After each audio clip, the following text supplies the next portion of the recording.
사사기 강의 6번째 시간으로 힘들고 악한 세상 속의 삶이라는 제목으로 말씀을 보겠습니다. 성도가 세상을 살아가는 것은 사실 녹록지 않습니다.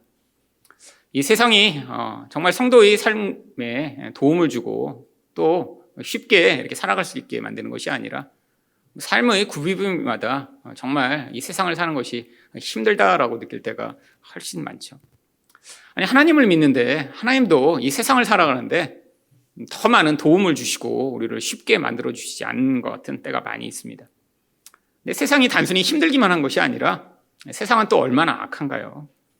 이 뉴스에서 나는 그런 소식을 들으면 그것이 언젠가 나에게도 일어날 만한 일이라는 생각이 들 때가 있고 너무 두렵습니다.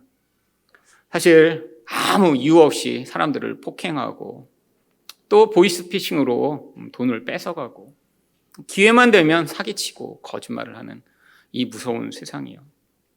그런데 성도가 이 험난하고 어려운 이 세상 가운데 왜 이렇게 힘들게 살게 되는 것일까요? 오늘 말씀을 통해 이 성도가 힘들고 악한 세상 속에 살아야 하는 이유를 살펴보고자 하는데요.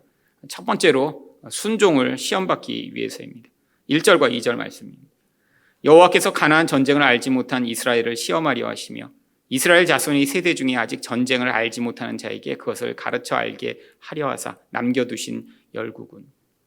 여기 두 번이나 반복되는 구절이 무엇입니까? 전쟁을 알지 못하는 이스라엘 백성이라고 하는 구절이 나옵니다.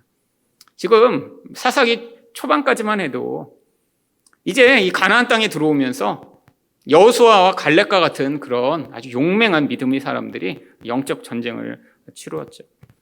그들이 정말 열심히 자기 생명을 다해 싸우던 그 결과로 말미암아 이스라엘 백성들이 지금 평화를 누리고 그 땅을 차지하게 된 것입니다. 근데 시간이 흐르면서 그렇게 처음에 전쟁에 참여했던 세대가 지금 다 사라져 버린 것이죠. 여러분, 이 첫 세대 전쟁을 하던 사람들은 어떻게 살았나요? 정말 믿음이 아니고는 살 수 없는 환경이었죠. 여러분, 가나안 땅이 이렇게 펼쳐져 있었지만 이미 다 주인이 있었습니다. 게다가 이 가나안에 사는 사람들은 이스라엘 사람들과는 비교할 수 없을 정도로 거대한 거인들이었죠. 근데 이들이 무엇을 가지고 싸웠죠? 믿음을 가지고 싸웠습니다. 그 대표적인 믿음의 사람인 갈렙의 고백을 한번 보죠. 여호수아 14장 10절부터 12절입니다. 오늘 내가 85세로 돼 오늘도 내가 여전히 강건하니 싸움에나 출입에 감당할 수 있으니 그날에 여호와께서 말씀하신 이 산지를 지금 내게 주소서. 그곳에는 아낙 사람이 있고 그 성읍들은 크고 견고할지라도 여호와께서 나와 함께 하시면 내가 여호와께서 말씀하신 대로 그들을 쫓아내리이다. 여러분, 지금 갈렙이 85세예요. 젊어서부터 이 전쟁을 해왔는데 수십 년간 싸웠는데도 아직도 지금 점령하지 못한 그런 강력한 산지를 두고 내가 나이가 이렇게 들었지만 하나님이 나와 함께 하시기만 하면 이 산지를 점령할 수 있습니다라고 하며 지금 저 산지를 내게 달라라고 고백하며 싸우는 것이죠. 여러분, 이런 믿음의 싸움을 했더니 어떤 결과가 나타났나요? 여호수아 14장 14절입니다. 헤브론이 그니스 사람 여분의 아들 갈렙의 기업이 되어 오늘까지 이르렀으니 이는 그가 이스라엘의 하나님 여호와를 온전히 쫓았습니다. 여러분, 이 어려운 상황과 환경이었기 때문에 어쩌면 갈렙은 하나님을 의지하지 않으면 안 됐습니다. 여러분, 상황이 너무 편안했으면 이렇게 하나님만을 의존하지 않았겠죠. 여러분, 이런 믿음의 싸움을 해나가며 그렇기 때문에 더 놀라운 하나님의 함께하심을 경험하고 하나님의 은혜를 경험했으니까 그 과정을 통해 이 갈렙은 이 나이가 들 때까지 그 견고한 믿음을 포기하지 않았던 것이죠. 근데 문제가 생겼습니다. 이렇게 전 세대가 정말로 믿음의 싸움을 싸워 이렇게 산지까지 다 얻었는데 매일매일 정말 죽이느냐에 정말 이 싸움을 해나갔는데 다음 세대는 너무 평안한 거예요. 하나님을 의존할 필요가 없습니다. 믿음이 어쩌면 별로 중요하지 않은 세대가 되었던 것이죠. 여러분, 사실 어쩌면 하나님의 백성의 삶 가운데 이런 세상 속에서의 전쟁과 같은 삶이 그래서 꼭 필요할 때가 있습니다. 저도 돌아보니까 제 평생 가장 하나님에 대한 의존과 간절함이 컸던 때가 사실 제 인생에서 가장 정말 힘들었던 때더라고요. 인생에서 힘들었던 때가 여러 번 있었지만 20대 중반에 저희 아버지 회사가 망하고 저 또한 이렇게 쓰러져서 더 이상 학교도 다닐 수 없는 그런 상황이 되었을 때 정말 제 마음의 중심에 하나님에 대한 의존과 또한 하나님이 도우심이 아니면 안 된다라는 그런 간절함이 가장 컸습니다. 고통이 컸던 만큼 이 세상에서의 삶이 너무 힘들어서 하루하루 정말 사는 것이 힘들었던 그 순간이 어쩌면 가장 영적으로 예민했던 때죠. 아니, 그렇게 영적으로 예민했더니 지금은 사실 옛날에 왜 그랬지라고 생각하는 그런 기도도 참 많이 했어요. 아니, 그냥 세상의 모든 부분에 하나님 나라가 임하지 않는 게 너무 안타깝고 너무 그게 답답해서 기도할 때가 많이 있었습니다. 단순히 어떤 아픈 사람을 위해 기도하고 뭐가 큰 문제가 있어서 기도하는 게 아니라 그냥 세상을 바라보면 이 세상 자체가 정말 저렇게 어둡고 하나님의 통치가 임하지 않는 것 때문에 가슴 아파하는 때가 많이 있었죠. 한 번은 추석이었는데 갑자기 너무 기도하고 싶어지는 거예요. 가족이랑 그냥 명절에 모여 있다가 그래서 혼자 방에 들어가서 기도를 시작했습니다. 근데 기도하다 보니까 아니 이 추석에 뭐 우리 집은 뭐 예수 믿는 집이라 그렇지 않았지만 집집마다 다 이제 차례를 지내고 제사 지낸다는 사실이 생각이 나더라고요. 근데 그게 너무 가슴이 아픈 거예요. 아니 이 땅에 이렇게 수천만 명이 사람들이 살고 있는데 아니 그중에 정말 수백 어쩌면 천만 명도 넘는 사람이 하나님을 알지 못하고 이렇게 귀신에게 밥을 차려주고 그 귀신의 힘을 빌어 이 세상을 잘 살아보겠다고 이렇게 명절에 모여 다 제사 드리고 있는 이 어두운 그 현실이 너무 가슴이 아파서 그때부터 그냥 울면서 이 나라의 이 어두움을 놓고 기도하기 시작했습니다. 갑자기 저녁에 가족들이랑 모여 있다가 혼자 방에 들어가서 울고 있으니까 밖에서 가족들이 무슨 일이 있나 제가 나올 때까지 몇 시간을 가슴 졸이고 있더라고요. 기도하고 났더니 왜 그러냐고. 온 가족이 저도 그때 이상했어요. 왜 내가 이 나라의 남들이 차례 지내는 거고 갖고 이렇게 가슴 아프게 울고 기도해야 되나. 근데 그때가 사실은 제 영혼이 가장 하나님의 마음을 가장 품고 있었던 때였죠. 인생에서 가장 힘들어서 어떻게 보면 하루 앞을 정말 내다보고 살 수 없는 그런 가난함과 고통 속에 살고 있었는데 그러니까 하나님을 의존하다 보니까 내 평소의 관심에서는 관심도 기울이지 않던 어떤 영역에 대해서 하나님의 마음을 품고 기도할 수 있었던 것이죠. 근데 문제가 상황이 평안해지고 이런 전쟁이 끝나자마자 어떻게 되어버렸냐요. 이들이 정말 하나님에 대한 의존이 사라지면서 하나님이 일부러 주변 민족들을 남겨놓으신 것입니다. 하나님이 어떤 민족을 남겨놓으셨는지 구체적으로 3절은 이렇게 이야기합니다. 블레셋 5반백과 가나안 모든 사람과 시돈 사람과 바알 헤르몬 산에서부터 하맛 어구까지 레바논 산에 거하는 히윗 사람이라. 여러분 왜 이렇게 자세한 이런 목록이 나오죠? 이처럼 세상에 있는 이 다양한 종류의 영향력이 얼마나 구체적이고 또한 다양하며 또 가까이 있는가를 보여주기 위한 것입니다. 여러분 이 세상이란 게 이렇게 다양하고 구체적이에요. 우리 성도들의 인생 가운데 찾아오는 이 다양한 종류의 시험과 고통의 원인들처럼 바로 이 세상이 그렇다는 거죠. 근데 하나님이 이렇게 이스라엘 백성들을 가까이 많은 민족들을 남겨놓으신 목적이 4절에 나옵니다. 남겨두신 이 이방 민족들로 이스라엘을 시험하사 여호와께서 모세를 통하여 그들의 조상들에게 이르신 명령들을 순종하는지 알고자 하셨더라. 전쟁을 치르지 않은 세대니까 마음에 이렇게 하나님에 대한 중심이 하나님과 함께함과 그 은혜를 갈구하지 않으니까 이들이 세상을 살아가며 어떤 마음으로 살고 있는지를 지금 하나님이 아시고자 하나님이 뜻대로 사는 자들인가 아닌가를 보시고자 이들을 남겨놓으셨대요. 근데 결과가 무엇인가요? 5절과 6절입니다. 그러므로 이스라엘 자손은 가나안 족속과 헷 족속과 아모리 족속과 브리스 족속과 히위 족속과 여부스 족속 가운데에 거주하면서 그들의 딸들을 맞아 아내로 삼으며 자기 딸들을 그들의 아들들에게 주고 또 그들의 신들을 섬겼더라. 여러분 이게 여기에 한 번만 나오는 구절인가요? 앞으로 계속 구약성경 내내 똑같은 구절들이 반복됩니다. 아니 하나님 명령을 지키나 안 지키나 보려고 하셨는데 결론은 늘 똑같아요. 어떤 사람들은 열심히 했더니 잘 지켰더라가 아니라 완전히 항상 언제나 이들은 실패하며 이들과 통혼하고 우상을 섬기게 됐죠. 여러분 왜 이 결혼이 문제인가요? 그럼 이 구약의 이 구절들을 보고 지금 어떤 사람들은 예수 믿는 사람들이 이렇게 예수 안 믿는 사람과 결혼하는 거 하나님이 절대로 용납하시지 않는다라고 얘기하는데, 사실 성경은 그런 이야기하는 게 아닙니다.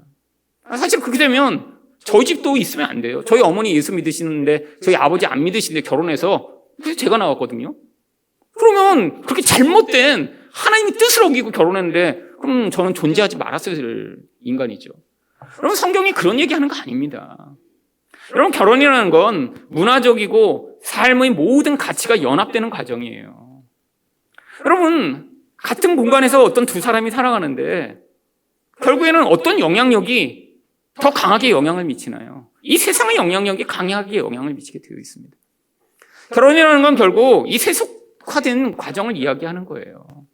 결혼이라는 과정을 통해 그들은 생각하고 판단하고 의지하고 살아가는 모든 방식들이 결국 세상 사람처럼 되어버린 것이죠. 그뿐 아닙니다. 영적으로도 결국 우상 숭배에 빠지게 되죠. 여러분, 근데 이게 하나님이 목적하신 거예요. 니네가 열심히 잘 이겨서 기도를 많이 해서 이런 세상의 유혹을 받는 것을 네가 이겨내고 우상 숭배로에 절대 빠지지 마라. 난 그런 한 사람을 요구한다. 하나님은 그런 걸 원하시는 것이 아닙니다. 우리는 100% 실패할 수밖에 없어요. 이게 우리 옛사람의 본질입니다. 이 세상의 본질이 뭐죠? 눈에 보는 것을 의존하여 자기를 하나님처럼 만들고자 하는 거예요. 그래서 우상이 필요한 것입니다. 내가 노력하고 애쓰는데 내가 욕망하는 것을 하나님은 안 주시는 것 같아요. 근데 우리가 열망하는 게 늘 뭔가요? 이 세상이 열망하는 것과 똑같습니다. 더 멋진 사람이 되고 더 강한 사람이 되고, 그래서 우리 자녀들도 더 강력한 힘을 가진 그런 존재가 되어 내가 자랑할 수 있게 되는 그런 사람이 되기를 우리는 다 열망하는데 하나님은 그걸 우리에게 주시지 않아요. 왜? 그게 하나님 노릇하는 거니까요. 근데 우리 옛사람은 자꾸 그게 부럽습니다.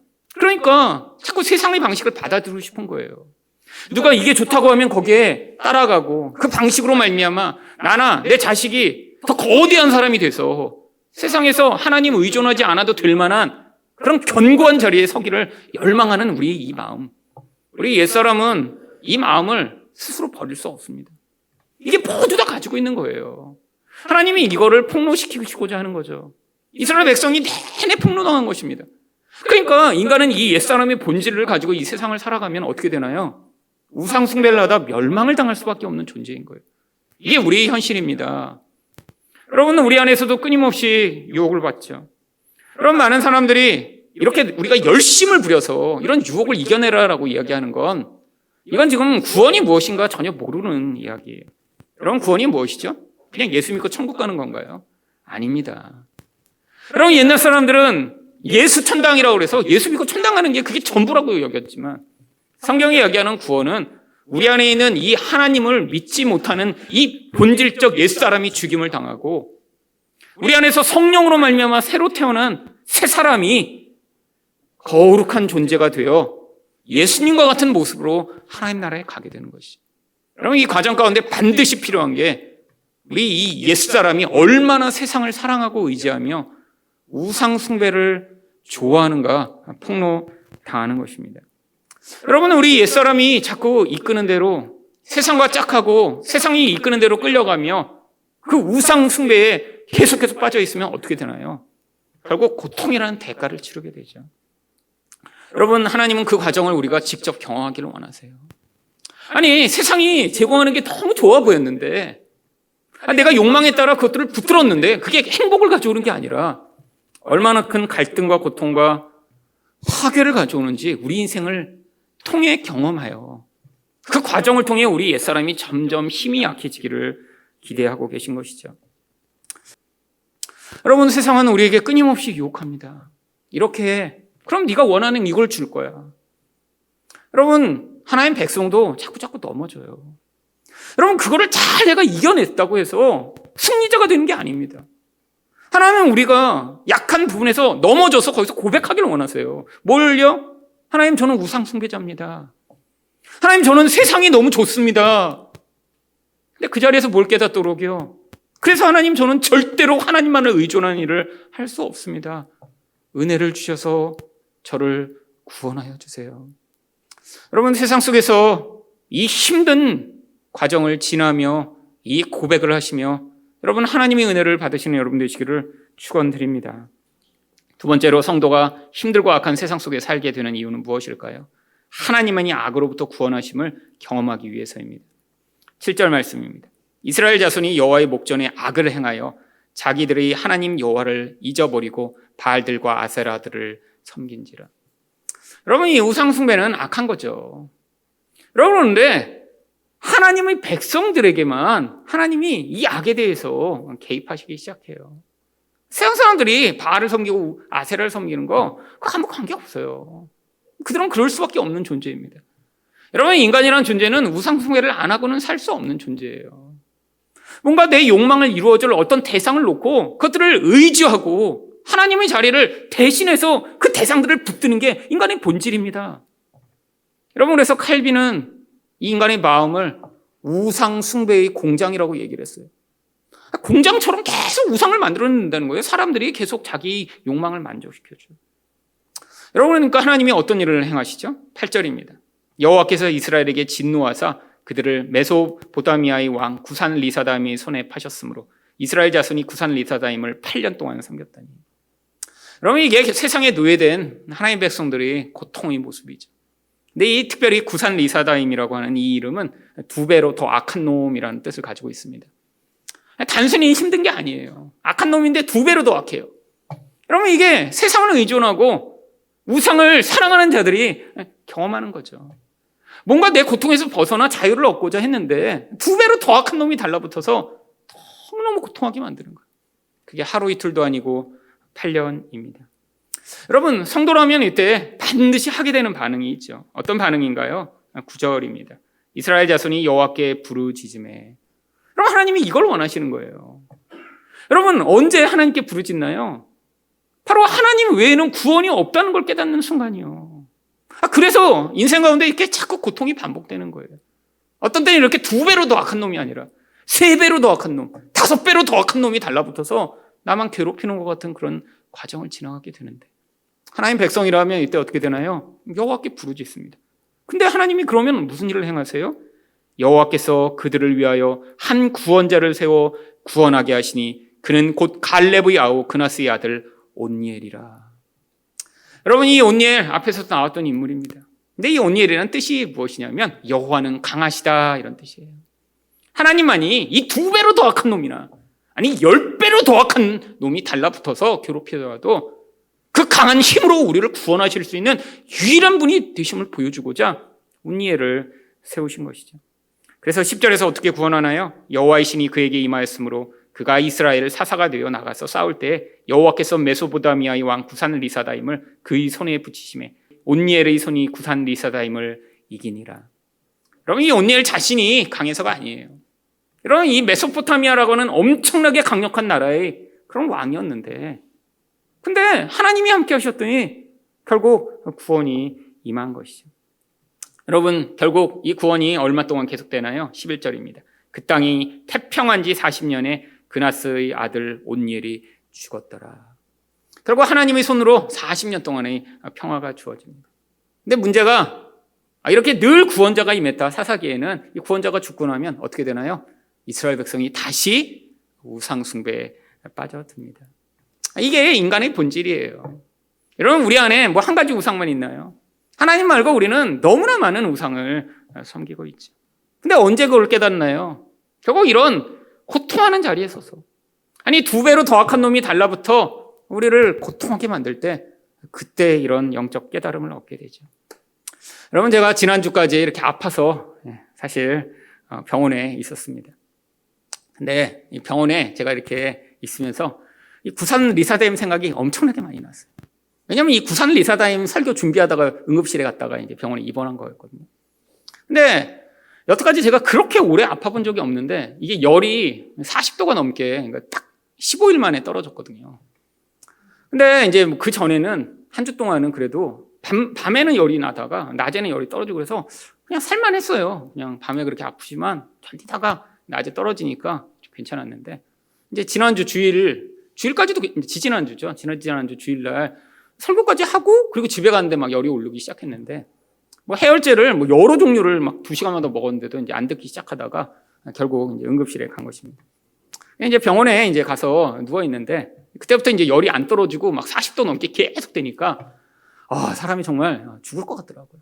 그래서 생각했어요. 이거 옛날이었으면 이러다가 죽겠구나.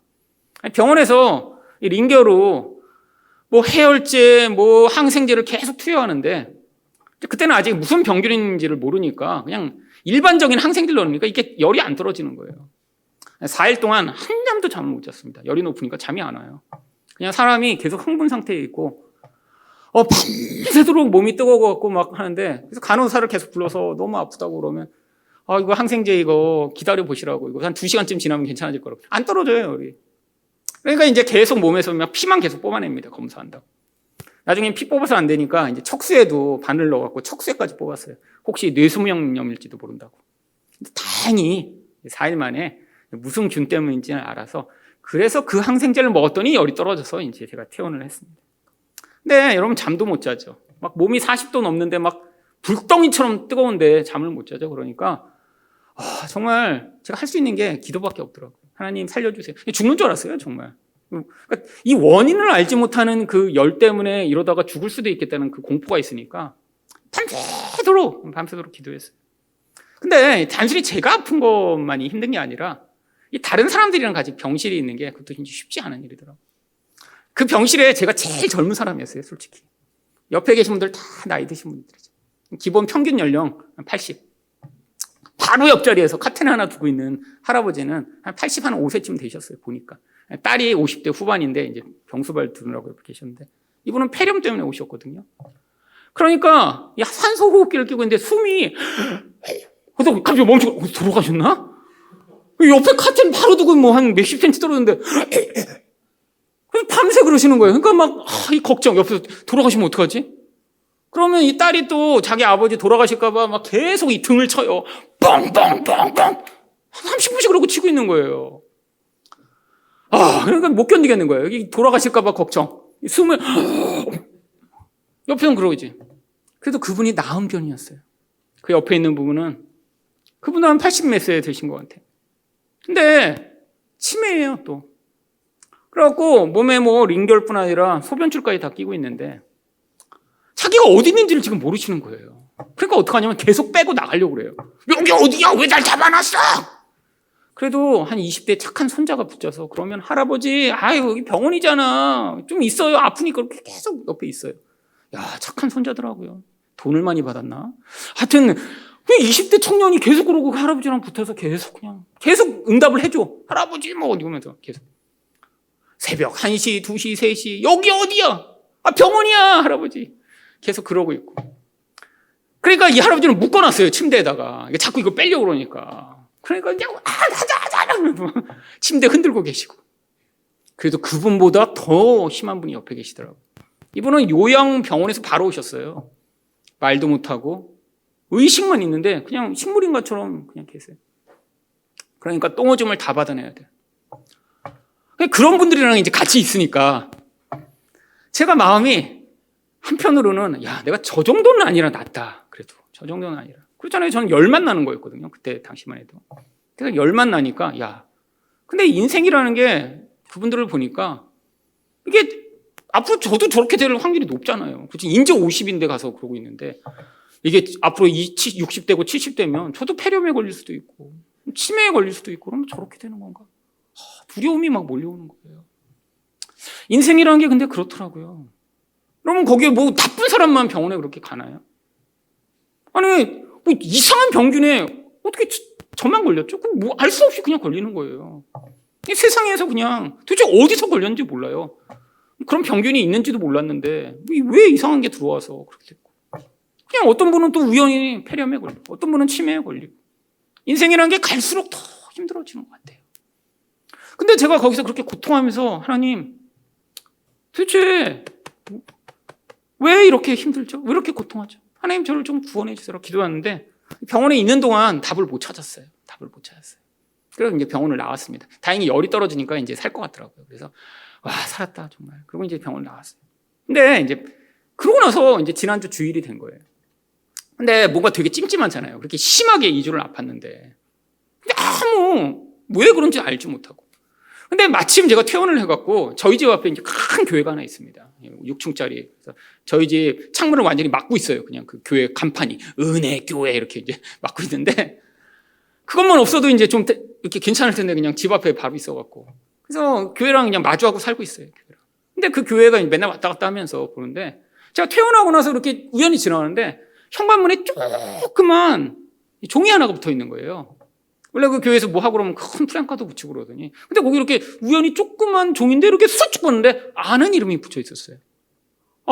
거기에 우연히 보는데 갑자기 송정미 씨가 거기 교회에 온다고 거기 송정미 이렇게 조그맣게 보인 게 내가 눈으로 이렇게 본 거예요. 그 송정미? 제가 20, 30대 아주 좋아했던 CCM 가수거든요. 은혜 많이 받았어요. 송정미 씨 찬양에. 그래서 언제 하지? 그러고 나서 가서 이렇게 보니까 제가 태어난 그 다음날 주일날 지난주 주일날 오후 찬양 집회를 한다고 써 있더라고요. 그래서 이렇게 유명한 분이 오는데 이렇게 조그맣게 붙여놨지? 그리고 집에 가서 이제 생각하는데 자꾸 그 생각이 나는 거예요. 근데 마침 저희 지난 주일날 끝나고 가면 딱 맞는 시간이에요. 그래갖고 빨리 집에 가서 거기 가야겠다. 그래갖고 온 집사람들 다 끌고 이제 갔습니다. 그랬더니 왜 이렇게 광고를 크게 안 했나 보니까 그 교회 여전도의 헌신 예배였어요. 근데 이제 뒷부분에 송정미 씨가 오는 거라 앞에 가서 남이 여전도회 헌신 예배 그거 그냥 같이 드리고 그냥 막 뭐 큰 교회니까 막 여전도회 나와서 찬양하고 뭐 하고 막 여전도회 회장 나와서 뭐 좀 1년 뭐 사업 성과 보고하고 그거 다 듣고 나서 그 다음에 이제 송영 씨가 올라왔습니다.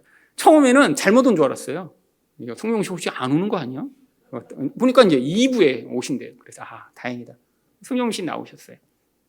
오랫동안 저도 못 보던 분인데 옛날에 원래 이렇게 되게 뚱뚱하셨거든요. 그래서 이제 그 몸통에서 나오는 그냥 우렁찬 소리로 막 은혜가 임하는 줄 알았는데 지금 그냥 날씬해지셨는데도 똑같더라고요. 그래서 이게 몸에서 나온 소리는 아니었구나. 이제 그때 깨달으며 찬양을 딱 시작하시는데 뭐 찬양 제가 다 하는 찬양이죠. 송정미 씨 CD 전부 있었거든요. 근데 찬양을 하는데 갑자기 20대, 30대에 그 찬양을 들으며 기도했던 그 기도가 생각이 나는 거예요. 그렇잖아요. 찬양 틀어놓고 기도 많이 했잖아요. 그분이 부르는 찬양마다 제가 그때 했던 그 기도가 하나씩 생각이 나는 거예요. 그때부터 찬양 끝날 때까지 울기 시작했습니다. 저희 아들은 데려갔는데 송정민이 누군지도 모르는데 가 있으니까 막 힘들어서 옆에서 막 죽으려고 그러고 끝났는데 거의 얼굴이 사색이 됐는데 그렇잖아요. 누군지 모르는 사람 남이 헌신 예배까지 가서 드리고 막 2시간 반 동안 거의 잡혀 있었으니. 근데 저는 그 시간 내내 울었어요. 왜 그러냐면 제 20세 때 했던 기도가 생각이 나서요. 근데 그때 그 기도가 어떤 기도였냐면 지금 하는 이런 기도가 아니었어요. 그러면서 제가 그때 깨달았어요. 내 안에 이 안정에 대한 우상이 너무너무 커졌구나. 사실은 이 교회를 이전에 오면서 그때 제가 꿈에 부풀었습니다. 이제 사당에서 이 양재의 시대가 새로 열리는구나. 여기 이렇게 좋은 예배당 마련하고 주차장도 그냥 몇백 대 세울 수 있고. 그래서 제가 이제 꿈에 부풀었어요. 근데 부풀자마자 코로나가 터져서 그냥 그 꿈이 그냥 완전 박살났어요. 뭐 해도 아무것도 안 되는 것 같고. 도대체 그냥 이상하러 그냥 가는 건가. 근데 그 코로나가 지금 3년이 되면서 제 마음이 어떤 마음이 들었냐면 그래 뭐 내 인생이 뭐 별거 있겠어. 그냥 이러고 살다가 은퇴하지 뭐. 그래 이제 은퇴 몇 년 남았나. 그러니까 한 10몇 년 남았어요. 그래 은퇴해서 그냥 아내랑 그냥 어디 그냥 가까운 산이나 이렇게 산책 다니면서 그러고 그냥 평안한 삶. 그리고 은퇴하면 어디 살아야 되나. 뭐 이런 생각하고 제가 그동안 사실 그랬었어요. 왜냐하면 뭐가 변화될 것 같지가 않은 거예요. 근데 그게 제가 원래 진짜 내 영혼 안에서 원하던 이 안정이 요구하던 거예요. 근데 하나님은 저를 그렇게 원래 부르시지 않았더라고요. 제가 20대 때 기도하던 기도는 그런 게 아니에요. 하나님, 내가 빨리 조기 은퇴해갖고 그냥 아무런 그런 변화도 없고 아무런 자극도 없고 아무런 은혜도 없는 그런 게 평범한 삶 살다가 죽게 해주세요. 이런 기도 한 번도 해본 적 없어요. 제가 20대, 30대 때 그 찬양을 들으며 기도할 때 하나님 저를 통해 한 명의 영혼이 구원받게 해주세요. 하나님 저 어두운 북한 땅에 예수의 생명이 전파되도록 저를 사용해 주세요. 하나님 영혼이 무너져버린 사람들이 말씀을 듣고 회복하는 은혜를 맛보게 해주세요. 예수 알지 못하는 자들이 예수 붙들고 생명을 얻게 해주세요라고 기도했었는데 그냥 모든 상황들이 이렇게 안정되고 그러면서 제 영혼 안에 그래 이대로 살다 죽는 거지 뭐 라고 하는 그냥 그 안정이 되게 늘 이야기하는, 그래, 평안한 삶을 깨뜨리지 마. 모험을 하지 마. 그냥 이대로 살다가 죽어. 라고 그런 그 거짓말에 내 영혼이 얼마나 깊이 빠졌는지를 깨닫게 되었습니다. 제가 그래서 그거 회개하며 물었어요. 하나님, 뭐 큰 교회 제가 원하던 것 아니지만 하나님, 저 한 사람으로 사람들의 생명이 살아나는 그 은혜를 맛보게 해주시겠다고 약속하신 거. 하나님, 그 은혜를 내가 잊어버리고 이렇게 평범하게 살다가 죽기를 원했던 이 부끄러운 우상 숭배를 용서해 달라고. 여러분, 그 찬양 내내 저는 정말 제 20대와 30대에 하나님이 제 기도에 응답하셨던 그 응답의 목소리를 다르게 들을 수 있었습니다. 내가 기도하면 하나님 그동안 잊어버리시고 그냥 날 이렇게 살도록 만드신 게 아니라 다 기억하시며, 내가 너가 기도한 대로 일하고 있다.